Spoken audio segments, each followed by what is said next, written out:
ఢిల్లీలోని సదైవ్ అటల్ వద్ద వాజ్పేయి శత జయంతి ఉత్సవాలు ఘనంగా సాగుతున్నాయి. మరి కాసేపట్లో ప్రధాని మోదీ సహా ఎన్డీఏ నేతలు మాజీ ప్రధాని వాజ్పేయికి నివాళులు అర్పించనున్నారు. దీనికి సంబంధించిన మరిన్ని వివరాలను మా ప్రతినిధి అరుణ్ అడిగి తెలుసుకుందాం. అరుణ్, వాజ్పేయి శత జయంతి ఉత్సవాల్లో ఎవరెవరు హాజరయ్యారు? సదైవ్ అటల్ బిహారీ వాజ్పేయి స్మారకం వద్ద మరి కాసేపట్లో ప్రధాని నరేంద్ర మోదీ నివాళులు అర్పించబోతున్నారు. ఈ నివాళి కార్యక్రమంలో ఎన్డీఏకి సంబంధించినటువంటి నేతలు, బీజేపీ అగ్రనేతలంతా హాజరవుతున్నారు. ఈ రోజు జరిగేటువంటి వాజ్పేయి శత జయంతి ఉత్సవాల తరువాత అంటే ఈ రోజు నుంచి వాజ్పేయి శత జయంతి ఉత్సవాలను పూర్తి స్థాయిలో దేశవ్యాప్తంగా నిర్వహించాలి అని చెప్పి కేంద్ర ప్రభుత్వం నిర్ణయించింది. అందుకు తగినటువంటి విధంగానే ఏర్పాట్లు చేసింది.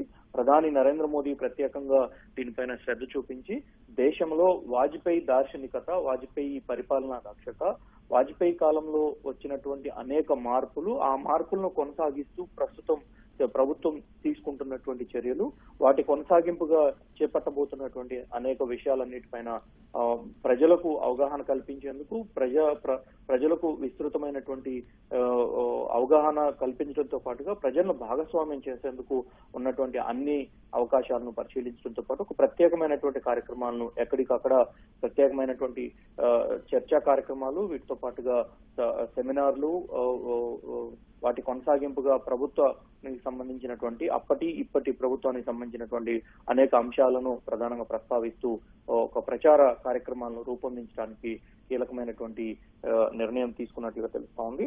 దీనికి ఈ రోజు జరిగేటువంటి వాజ్పేయి నివాళులు అర్పించిన అనంతరం ప్రధాని నరేంద్ర మోదీ, ఆయనతో పాటుగా మిగతా ఎన్డీఏ నేతలు, బీజేపీకి సంబంధించినటువంటి అగ్రనేతలంతా కాసేపు మధ్యాహ్నం 1 గంటల సమయంలో ఎన్డీఏ భేటీ జరగబోతోంది. ప్రధాని నరేంద్ర మోదీ మధ్యప్రదేశ్ లో ఒక ప్రత్యేకమైనటువంటి కార్యక్రమాన్ని కూడా హాజరు కాబోతున్నారు. ఆ కార్యక్రమంలోనే అనేక విషయాలను ప్రధాని ప్రత్యేకంగా ప్రస్తావించబోతున్నారు. దాంతో పాటుగా ఈ రోజు అటల్ బిహారీ వాజ్పేయికి సంబంధించినటువంటి అనేక అంశాలు ఏవైతే ఉన్నాయో, గోల్డెన్ క్వాడ్రిలేటరల్ ప్రాజెక్టుకు ప్రధానమైనటువంటి రూపకల్పన చేయటము, ఈ ప్రాజెక్టు ద్వారా ఉత్తర దక్షిణ భారతాలతో పాటుగా పశ్చిమ ఈశాన్య రాష్ట్రాలన్నింటినీ కలుపుతూ 4 వైపుల రహదారులు నిర్మించటము, 4 వైపుల ఆ రహదారులకు అనుగుణంగా చుట్టూ ఏర్పాటు అభివృద్ధి కార్యక్రమాలను ముందుకు తీసుకువెళ్ళటం అనేది ప్రధానమైనటువంటి సంకల్పము. దీంతో పాటుగా కోస్తా ప్రాంతం పైన పూర్తి స్థాయి అప్పటి వరకు ఉన్నటువంటి వ్యవస్థలన్నిటికీ కూడా విరుద్ధంగా మరొక కొత్త తరహా అభివృద్ధి మార్గాన్ని ప్రజలకు చూపించాలి, కోస్తా ప్రాంతాన్ని ప్రజలకు మరింత చేరువ చేయాలి, దీనివల్ల వచ్చేటువంటి ఫలితాలన్నిటినీ ప్రజలకు అందించాలి అనేటువంటి ఒక సంకల్పాన్ని ఆ రోజే నిర్ణయించడం జరిగింది.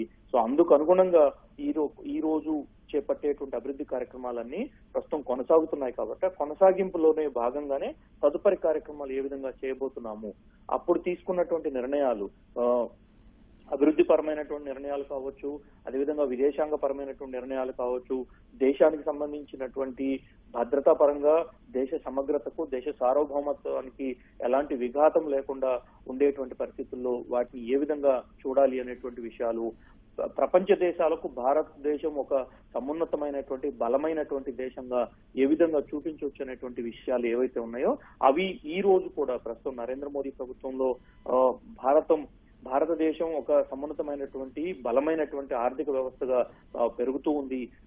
ఇప్పటికీ ప్రపంచంలోనే 5వ ప్లేస్ కి, ఆ తర్వాత 3వ ప్లేస్ కి, ఆ విధంగా రోజు రోజుకి మరిన్ని మెట్లు ఎక్కుతూ ఉన్నటువంటి పరిస్థితి. అది ఆ రోజు వాజ్పేయి నేతృత్వంలోని ప్రభుత్వం, ఎన్డీఏ ప్రభుత్వం ఏర్పాటు తర్వాత జరిగినటువంటి చర్యల కారణంగానే, ఆ రోజు చేపట్టినటువంటి నిర్మాణాత్మకమైనటువంటి నిర్ణయాల కారణంగానే ఈ రోజు భారతం సమున్నతమైనటువంటి దేశంగా ఎదుగుతూ వస్తున్నటువంటి విషయాలన్నింటినీ ప్రజల ముందుకు చేరువ చేసేందుకు, ప్రజలకు మరింత చేరువ చేసేందుకు, దేశ సమగ్రతను కాశ్మీర్ విషయంలో కానీ, మిగతా ప్రాంతంలో కానీ, దేశంలో మత సామరస్యాన్ని కొనసాగించడంలో కానీ వాజ్పేయి దార్శనికత, వాజ్పేయి చూపించినటువంటి మార్గదర్శకత్వం ఏదైతే ఉందో దాన్ని ఈ రోజు ప్రజలందరికీ మరింత చేరువ చేసేందుకు, దేశంలో మరింత అభివృద్ధి ఫలాలు ప్రజలకు చేరువ అయ్యేందుకు ఉన్నటువంటి మార్గాలన్నిటిపైన ఒక రకమైనటువంటి చర్చను ప్రజల ముందుకు ఈ రోజు కేంద్ర ప్రభుత్వం తీసుకురాబోతుంది. ఎన్డీఏ మధ్యాహ్నం జరిగేటువంటి ఎన్డీఏ భేటీ తర్వాత మరిన్ని అంశాలను ఎన్డీఏ నేతలు వెల్లడించబోతున్నారు. ప్రస్తుతం దేశంలో ఉన్నటువంటి రాజకీయ పరిస్థితులు, దానికి అనుగుణంగా తీసుకునేటువంటి చర్యలు, దీంతో పాటుగా వాజ్పేయి శత జయంతి ఉత్సవాల సందర్భంగా చేపడుతున్నటువంటి కార్యక్రమాలన్నింటినీ కూడా వివరించబోతున్నారు. ధన్యవాదాలు అరుణ్.